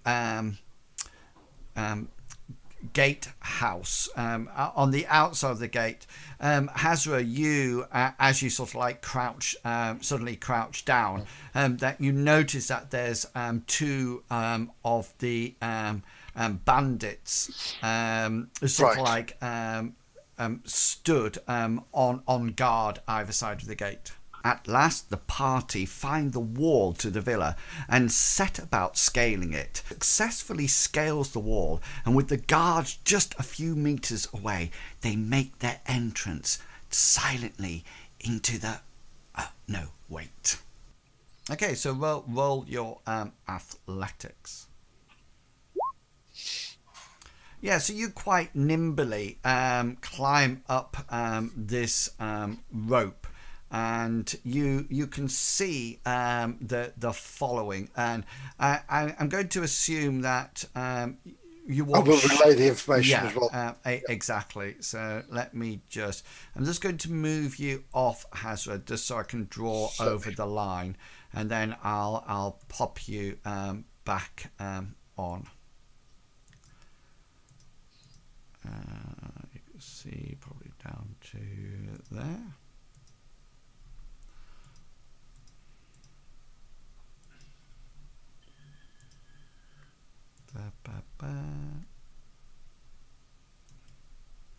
Right, so Hazra's up here now. Once Hazra's up and he's on the branch and he's been looking around for sort of like 10, 15 seconds, Gulliver's going to look up and then he's going to start going up. Okay, so you can see just while you're up there, Hazra. So this is still a wall. It's another wall. This is a very another 2 meter high wall. It looks like within here you can see sort of like way off to the northwest. You can see a 2-story building there. You can see the top of it. Over sort of this direction. Yes, yeah. So you figured there seems to be 2 walls. And the interesting thing is these trees are all planted almost like in lines. Orchard. Yeah, you figure it's some kind of orchard. Gulliver, roll your athletics. I got to use a point of luck to re-roll, please. Okay. Yeah, and you sort of like make some hasty decisions halfway up, and you slip a bit, but you manage to sort of like put your foot onto the wall and then continue to climb, and you get to the top of the wall alongside Hazra. So he's going to go over to Hazra and he's going to say, "Yes, Hazra, what is it?" I didn't say anything, my friend Gulliver. I said I would go ahead and have a look. You called my name. I thought you needed help. No, I did not call your name. I think you misheard. But there is an orchard this way, and if you look over in the distance, there's like a building you can see over the wall there. So what I think best we should do is, if we get everybody up on the wall, and then we can maybe move here, and then drop down and perhaps climb this wall here into the next area. So I definitely heard you, Hazra. You said Gulliver. No, I don't think I did. But if you think that, so it's nice to have you up here. Because you perhaps can give me a hand with Hengist. You told us to wait down until you called us up, and you called me up, and I came up, and now you're saying that you didn't call me up. No, I did, my friend. But maybe you misheard. You did call me up. No, I didn't. But anyway, don't worry, my friend. You're up here. You can give me a hand getting Hengist up, which is fine. So, Hengist, my friend, would you like to climb? When you get, we can give you a hand up halfway up the rope. We should lean over and give you a hand up. Inwils, are they sitting on the tree branch or are they on the wall itself? On the wall. If Gulliver was to lower himself over the wall, holding onto it as he dropped, how much of a drop is it going to be? Well, it's 2 meter high, the wall. So how tall are you? 153 centimeters. So it would be a 50 centimeter drop, a bit half a meter. That's what he wants to do. He wants to lower himself into this bit so that he's covered by the wall. Okay. I want to lean over the wall so my body is on the wall. My arms are reaching down, ready to grab Hengist's hand and hopefully give him help while he climbs up. Okay, so is Hengist climbing up or are you pulling him up? Hengist will be climbing up using the rope because he very much doubts Hazra can lift him up in his arms. No. Hazra can't lift him up, but Hazra will be helping him along the way. I don't know how he'll be helping because Hengist is going to be using 2 hands on the rope. Gulliver's going to say he's going to say, Hazra. Yes, it's Gulliver. Maybe Bartlesby's prayer could help. The prayer of strength. Maybe Hengist could pull himself up using the strength that Amriel bestowed on him. Beautiful Amriel, yes, I agree. I'd forgotten about the lovely Lady of Amriel. So, yes. Oh, I also think, Hazra, you should probably get down from the wall because you can be seen easily from... No, I'm in the branches of the wall. If they cannot see the tree, I am in the tree, but on the wall. You know how a tree goes over the wall? I'm in that bit there. Hengist, can you roll for me a perception check?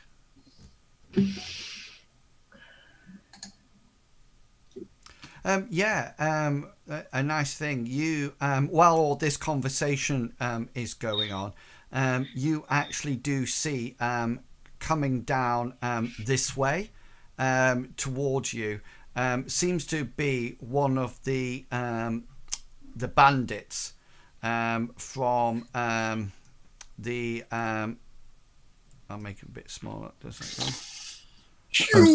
I'm assuming that he's seen, because I've seen him, he's seen me.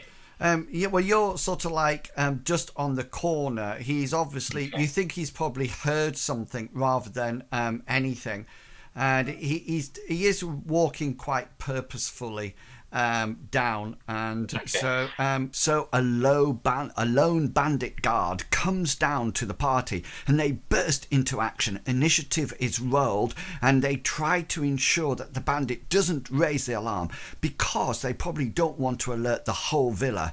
Keep an eye out for Hazra launching himself at the bandit, and well, just keep an eye out. And watch out for Bartleby, who summons a glowing shield from his goddess. And the party deal quickly and quietly with the bandit before they could raise the alarm. Or, well, they deal with the bandit. Gulliver, but... I'll do that. Yeah. Cool. Okay, then. And then... sorry, I just put you around the wrong way. Yeah, and then the bandit makes his movement. You just so you know, you see Hengist that he's got the classic spear and buckler, and he sort of like gets to the point as he comes to his end of his movement here, and he gets to the end of that, and that is when he has seen you. So that's his movement. Gully, you dithered. And yeah, so Bartleby, you're up. Two questions. One, I can see that there is a bandit in this scenario, and I'm alerted to the individual who's threatening us.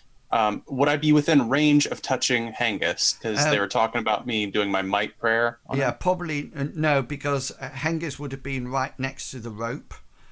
Ready to go up, and you're not likely to have been stood next to Hengist if he was about to climb. You were going to give him a bum up. Yeah. I don't want to. If he falls with all of his heavy armor, I would get injured. I'm a fragile priest, so Exactly. I would. Induced injury. I'm going to move up to him to prepare to bless him. So that'd be your movement. Hazrat, you're up. Seeing this chappie come to, I've got my spear in my hand as always. I would then launch my spear at the sky. Can I do that? Can I just? You're throwing your spear at My it. spear, yes. Yeah. Go for it. That one. Oh no. Oh dear. I would love to use a point of luck, but realistically I'm not going to. Okay, so you throw the spear, and you do a really cack-handed throw in any case, because I'm on a wall. More importantly, you're in the boughs of a tree, so you can't even sort of like yank the spear back to get any momentum of it, and you just sort of like go like that, and it just sort of like clatters down. It then twitches a branch and then flicks off to one side. and the guy sort of like looks up and suddenly sees you up there, and I'll go caca. Hengist, that's it's your turn. Angus is going to let go of the rope and draw his sword. Okay. So that takes us to the end of turn 1. Gulliver, turn 2. It's down to you. So Gulliver can't see over the wall. He can hear that there's signs of sounds of battle, but he's going to move to here so that he can keep an eye out on this path. Yeah, cool. Whether or not anything comes down there, and he's going to take out the disc that he uses to cast his more powerful sorcery spells. Okay, cool. Ready weapon. The bandit in front of you, now it sees Hengist drawing a sword and thus being peppered down from up above with a spear. He launches his spear. He chucks his spear at you, Hengist. Let me just but see what my combat skill is. Spear. This is when you want it to hit you. This is where I want him to miss by miles. No, because if he misses, he's throwing it into melee. Chances are it's going to hit Bartleby. Yeah, so he throws it and he misses altogether. I mean, he, as you can see, he needs a 43 and he gets a 55. So we'll just. I was hoping it either falls short or goes wide. Yeah, so we'll do round the clock. So it's going to be a 4-sided dice. So if 1 is directing to him. So if you think of Hengist at the clock, so this would be 1, this would be 2, this would be 3, and this would be 4. Can I just say, just before you roll it, that I'm getting messages popping up in Roll20 saying I've got connection errors. You know, the red message. Okay, then, yeah. Okay, then, so we'll just do... just to let you know, just in case. 1, yeah. So it falls short. Bounces off him and shoots back. It falls short as it comes, but he's hurled his attack. Bartleby, you're up. I would like to attempt to force Hengist to wear a shield, if I may. The miracle I want to cast is this one. Yeah, cool.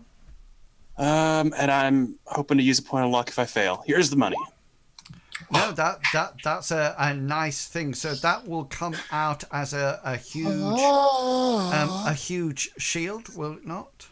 Yeah, so much intensity. Yeah. So so that's going to be, it's the attributes of a hoplite spear. Mm-hmm. So does anybody have that?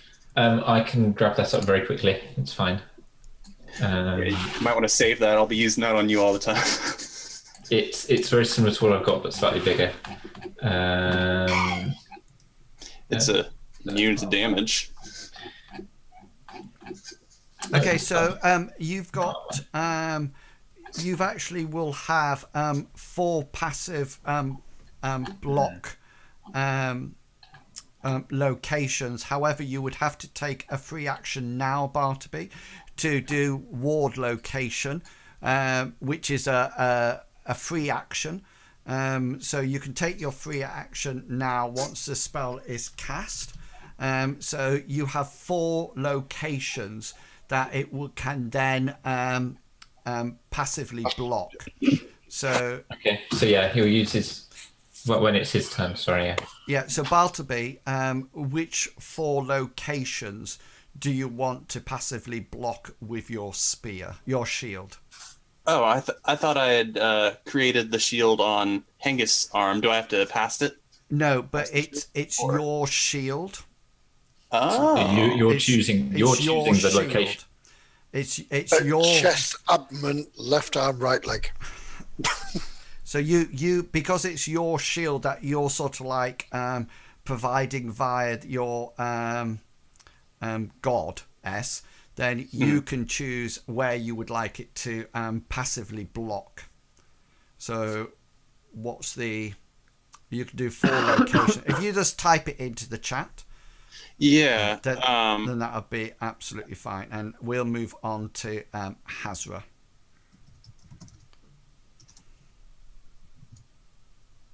Remembering chest and abdomen are separate locations. Okay. Hazra? Right. I want to... How close is the bandit to me now?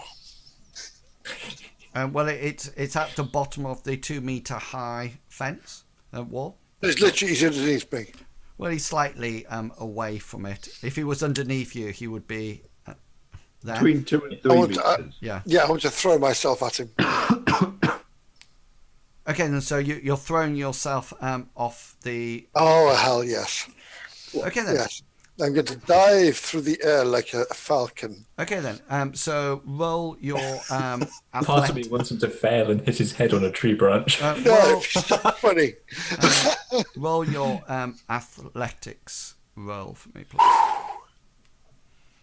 Yeah, so you sort of like hurl yourself off towards this guy. You don't actually hit him, you fall short of him. And you sort of like go out and you sort of like land quite badly on the floor. Let's roll that. What's your 14? It is my right arm. Right arm. Yeah, that I'm happy with that. We'll have that. If it was something like, you know, like a left leg, then I would say that's a... So you sort of like launch out, sort of like head first, almost like down and thing, and you fall short of it, not getting the hard roll, and you sort of like fly into the floor, and your right arm takes 2 points. 1 point of damage, as you hit that. Is that through armor? It will absorb by the armor, and then you are now prone. Right, I have to come in again here. I'm dreadfully sorry. Was this a charge? Now, Longshanks EPG messaged me after the game and said that it should have been ruled as a charge rather than a launch. Now, I consider it more of a launch using unarmed combat and then a damage modifier to do damage. A bit like... grappling. I didn't think it could be classed as a charge, but of course, you know, Hengist is master of combat, so happy to acknowledge this, and I'll make sure things like this in the future could be a charge. Thanks so much for the feedback, guys. I really do appreciate it. It's making me a better DM. Precasting a spell, which is two combat rounds to cast. Okay then. Bandit is me now, and he is going to roll. If I can find it. I'll just roll that.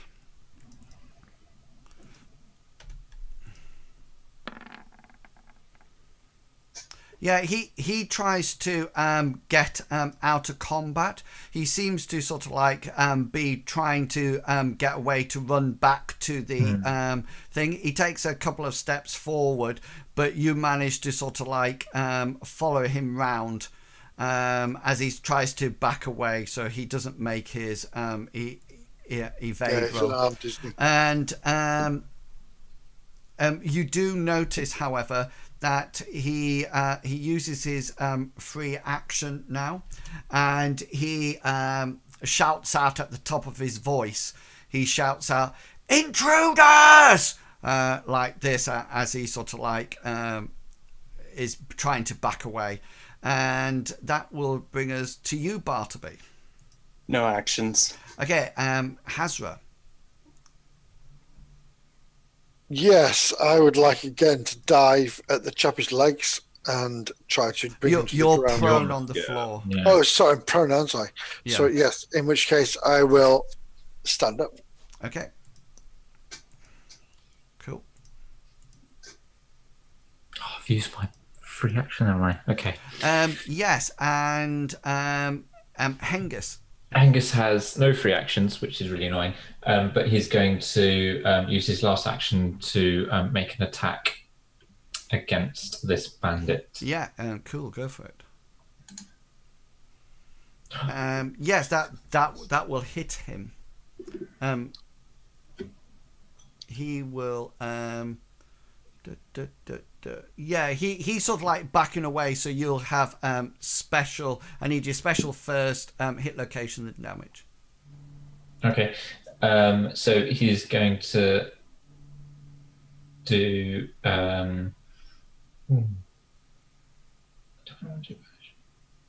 No, he's going to try bleed.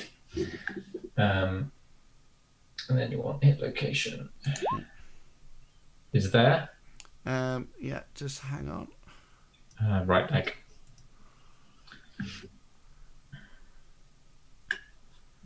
Yeah, okay then. Yeah, that will hit his right leg. Okay, and then incoming damage. So as Hengist sort of like steps forwards to keep pace with him, he's going to sort of like do a slight sweeping action and sort of like do a draw cut on the chap's and captures the right leg. Cool. How much damage?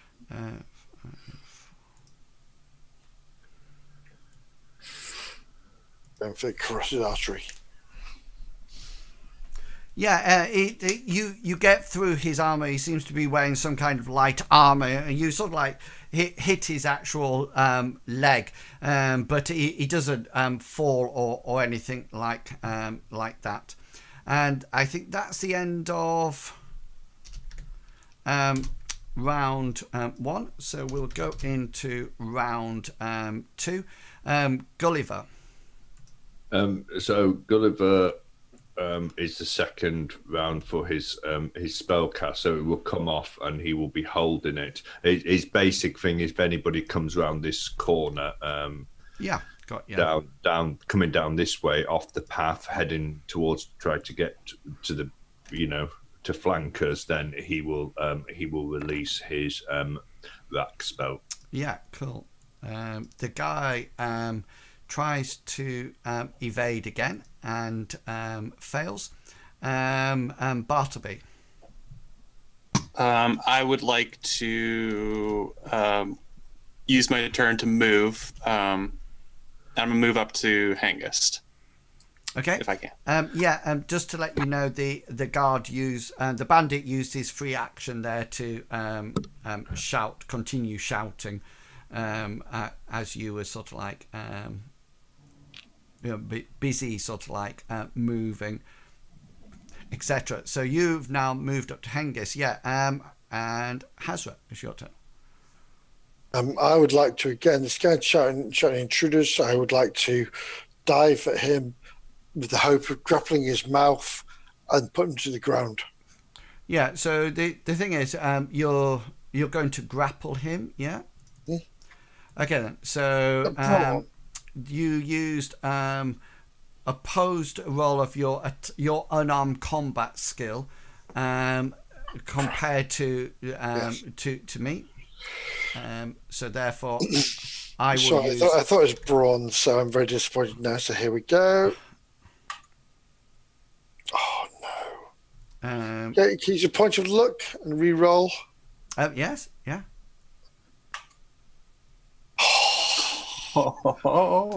Yeah, so he will try to roll his evade.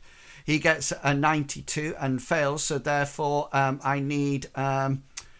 you'll have one special, then hit location. My special will be subdue. Is that right? Sorry.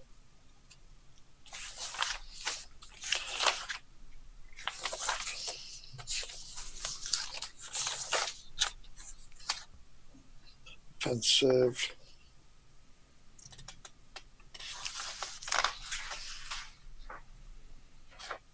Oh, no. Sorry, just bear with me. Let's try compel surrender. Does he have to No, be?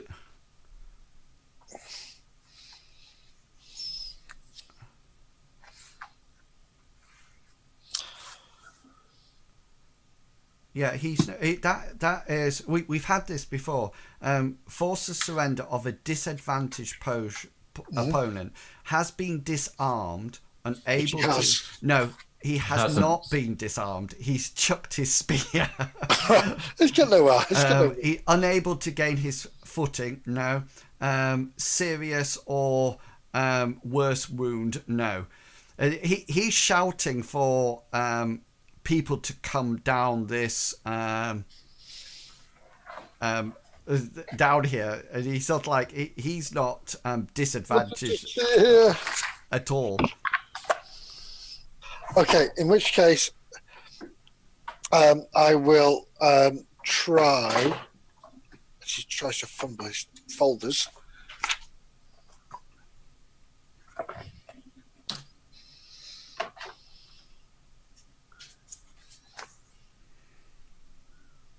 Entangle, no. That not be entangling? Well, no, you have the grapple actually has its own thing. So just roll a 2 hit your hit location. I will do hit location, yeah. Which is a D100.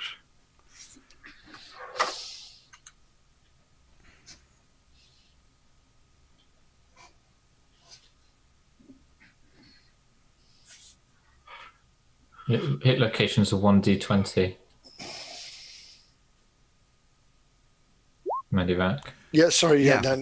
Okay then, so that will be so you've now got hold of his left leg. I'll tell you what I will do. I'll try and blind the opponents. So while I grapple his left leg, I want to try and put 2 fingers in his eyes. I'm just finding blind opponent. It says defender criticals. Oh, defender criticals. Crap. Ignore that. Right. Well, you launch yourself forward and you grab his leg. So it's now a grappled limb is rendered inoperable. So he's sort of like trying to pull away, and you've got hold of his. He grabbed his leg, didn't he? Can he not do trip opponent? Say again, sorry? Can he not just do trip opponent if he grabbed the leg as a special? Yeah, if it's offensive special. The character attempts to overbalance or throw his opponent to the ground. The opposed roll is my opposed roll is my brawn, evade, or acrobatics, isn't it? Yeah. Versus, so his original roll was a 6. 6. So I will roll. Was it athletics is 43? Evade. What's the other one? Evade or brawn? Brawn's 47. Evade 38. So I'll roll my brawn. Yeah. So mine is 47. So he gets a 60, which means he'll fail his roll. So as he starts getting away, Hazra sort of like grabs it. That's right, stuff around his leg. Yeah. Grabs his leg, and the guy falls over prone. Yeah, nice one. Okay. Sorry, my offensive sheet has no. Okay then. So we're now on to I think it's now. There's my Hengist. Hengist, yeah. So now this guy is prone on the ground, yeah. Okay, so Hengist is going to start off using a free action and say, "Someone help Gully," and then he's going to attack this guy on the floor. Yeah, so this guy is on the floor, so he's disadvantaged now. So it means that your attack will automatically hit. Okay. So you'll get a special. I need special hit location damage. Roll it anyway, just in case you get a critical. Yeah. Oh yes, good point. Yeah.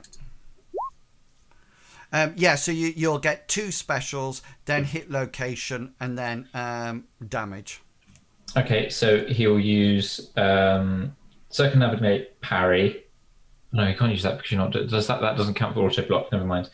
He'll use bypass armor as his special crit, and then he'll use choose location head.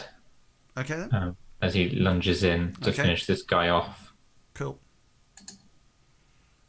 Yeah, and you sort of like bring your sword down, but one of the areas he's actually passively blocking with his ward action is his head, quite naturally. So it actually hits his buckler as it comes down onto him. And that brings us to the end of combat turn 1. So we're going to 2. Gulliver, you're still holding a spell. The bandit carries on crying out. He will try to I need to roll my brawn. Grappler continues until the victim escape attacks are performed at the victim's turn using struggle combat action. This requires an opposed roll with either brawn or unarmed, whichever of the 2 skills the grappler prefers. Okay then, so what would you prefer to roll, brawn or unarmed? Hazrat? Medivac, that's you. And you're muted.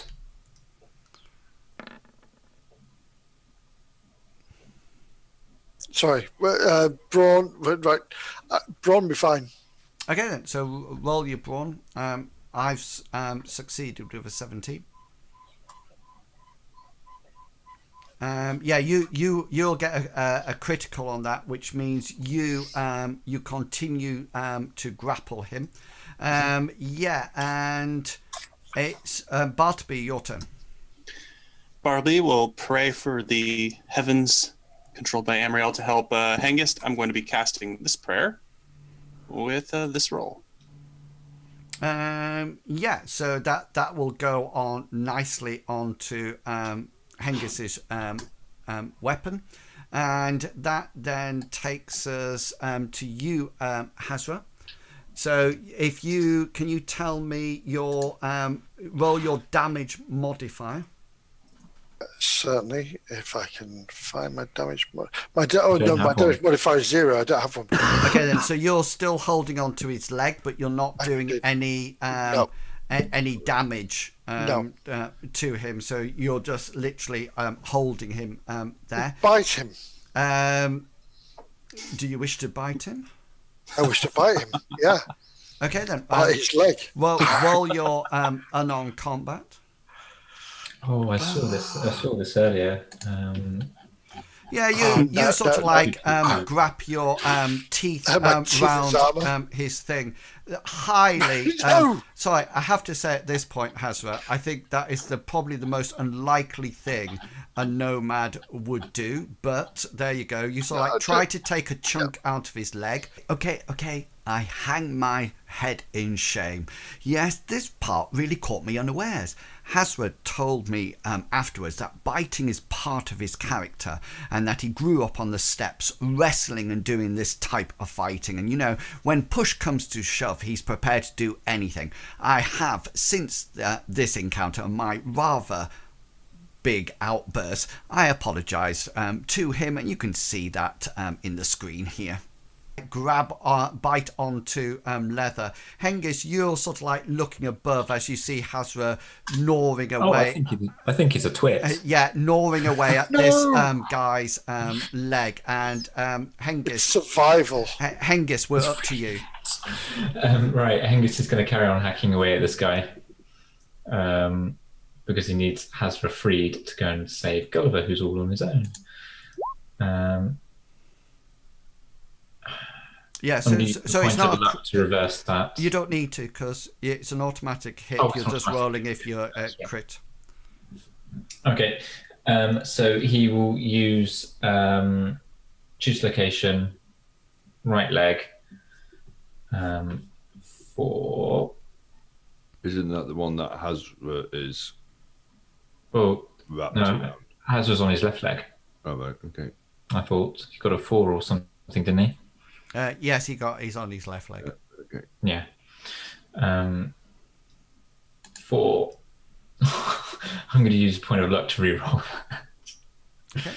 Is that not? Yeah, just luck.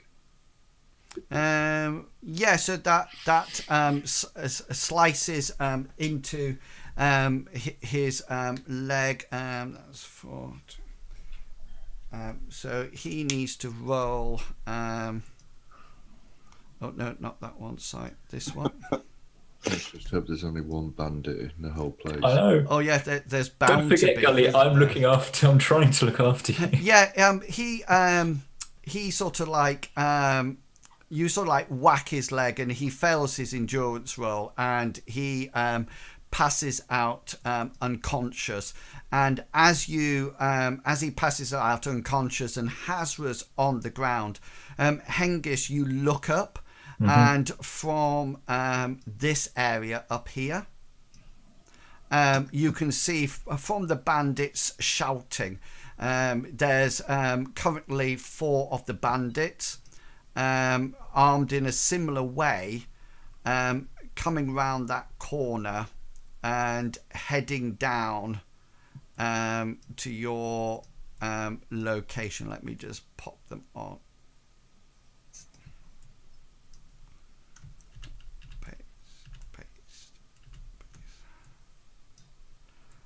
Like so they've obviously heard the shouts and the of the person on the floor, and as they come round they see the sign about as use the sort of like stab your sword into the bandit's leg, and they can see Hazra busy gnawing on the other one, and they're obviously this is obviously some kind of attack, and they start to accelerate and run towards you. And I think we will leave it there. And that is where we leave the party before rejoining them next week in the session. Combat is really dangerous, and with Hazra and Hengist getting caught killing one of the bandits' partners in crime, the next session is going to be really interesting.